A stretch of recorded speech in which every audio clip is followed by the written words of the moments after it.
Подавленная агрессия, что это такое и как с этим работать? Смотрите, во-первых, как понять, что такое подавленная агрессия, если она в человеке?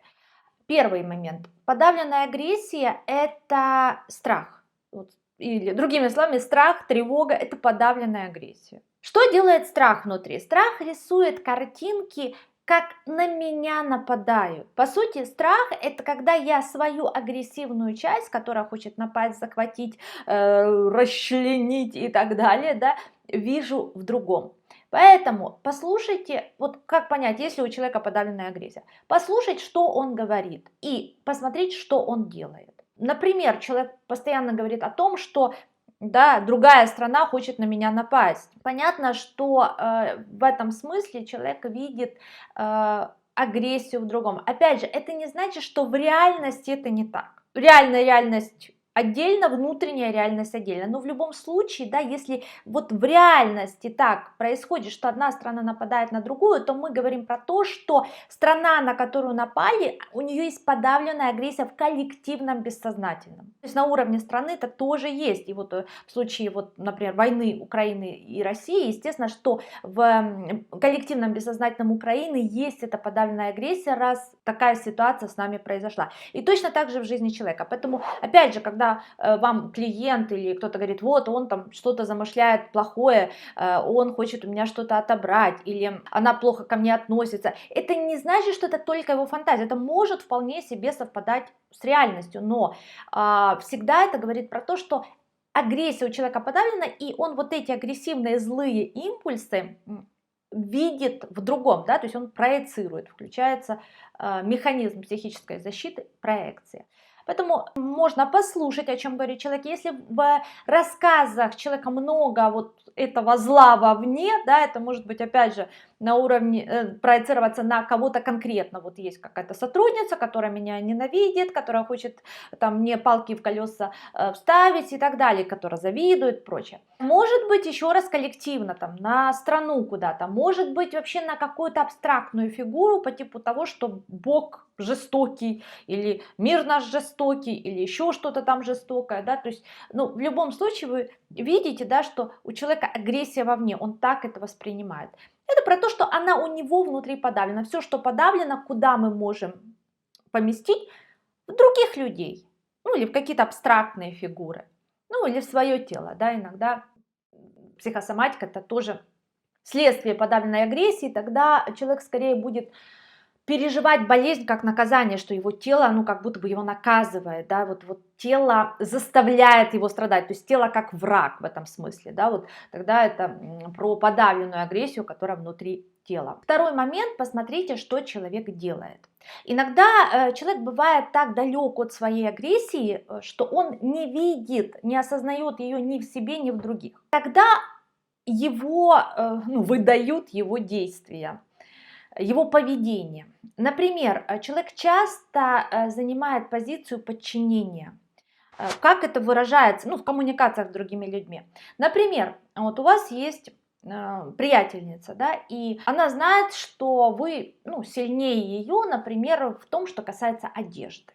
Да? И вот когда вы будете встречаться, коммуницировать, она будет с этой стороны начинать разговор, да, про то, что слушай, ну давай пройдемся по магазинам, ты мне поможешь выбрать одежду, да, то есть она будет, ну, как будто постоянно переносить ваше взаимодействие в ту зону, где она слабее вас, тем самым давая вам пространство показать, какая вы супер там сильная вот в этой зоне, в этой сфере, да, и это есть бессознательное поведение, демонстрация, да, подчинения, что вот я меньше тебя, ты сильнее, вот давай мы так будем строить коммуникацию, чтобы вот ты могла это продемонстрировать. Это может быть поза человека, да, опять же, вот плечи там втянутые, шея, сутулость и так далее.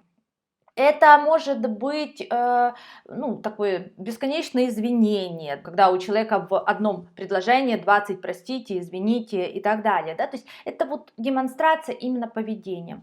Вот, это второй такой критерий, где мы видим, что есть подавленная агрессия.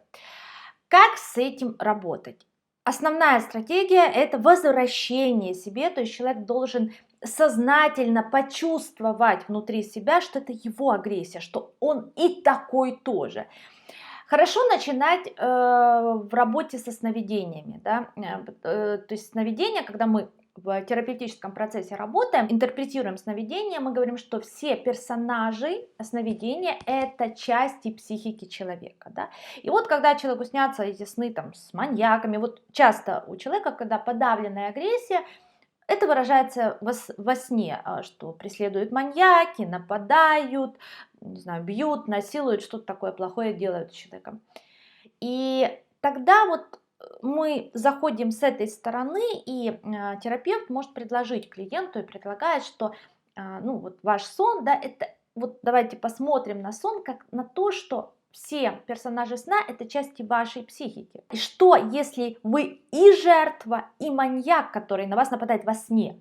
Да? Как это? И вот попробовать эту идею покрутить, попробовать эту идею как-то вот с ней побыть. И постепенно тогда человеку легче принять идею, что в реальности это тоже так. Вот тот ужасный сосед, который ему строит козни, он есть и в реальности, но первично это его восприятие. И, скорее всего, где-то у него есть тоже желание строить козни.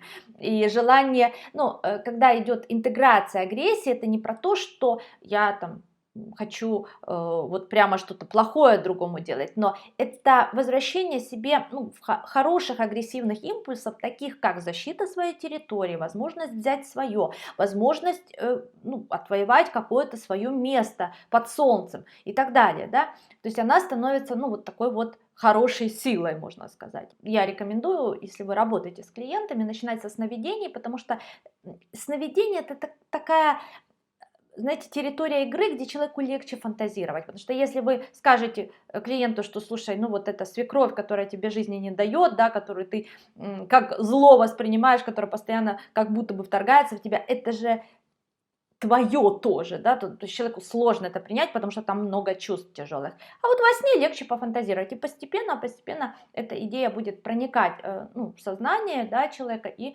он сможет, да, вот таким образом посмотреть, ну, это первый шаг к интеграции своей агрессии, ну, а значит, своей силы.